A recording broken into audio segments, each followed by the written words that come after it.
હાલો hello sir, હું insurance company તરફથી બોલું છું. તમે તમારો લાઈફ ઇન્સ્યોરન્સ કરાવી લો. એનાથી શું ફાયદો થાય? અરે સાહેબ, એમાં ફાયદો જ ફાયદો છે. જ્યારે તમે મરી જશો ત્યારે તમને પૈસા મળશે. હા તે સારું, હું મરી જાઉં ને પછી ફોન કરીશ. તમે મરી જશો પછી કેવી રીતે ફોન કરશો? હું મરી જાઉં પછી મને કેવી રીતે પૈસા આપીશ? અરે તમારા પરિવારને મળશે. ઓકે.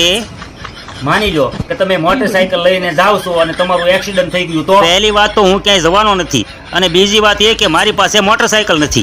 માની લો કે તમે પડોશીની મોટરસાયકલ લીધી. એ તો આમે નહીં આપે, એની સાથે તો ઝઘડો થયેલો છે. માની લો કે તમે આખું વર્ષ કામ કર્યું અને કામ કરીને પૈસા કમાઈને મોટરસાયકલ લીધી. અરે પાગલ, મારાથી કામ થાય એમ જ નથી. મારા તો બે ગોઠણ જ ગહાઈ ગયા છે.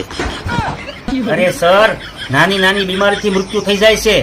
જેમ કે તમારા પેટમાં ગેસ થઈ ગયો, ઓ બાપરે. પછી ગેસથી છાતીમાં દુખાવો ઉપડ્યો અને પછી હાર્ટ એટેક આવી ગયો તો? અરે પાગલ, હાર્ટ એટેક ક્યાંથી આવશે?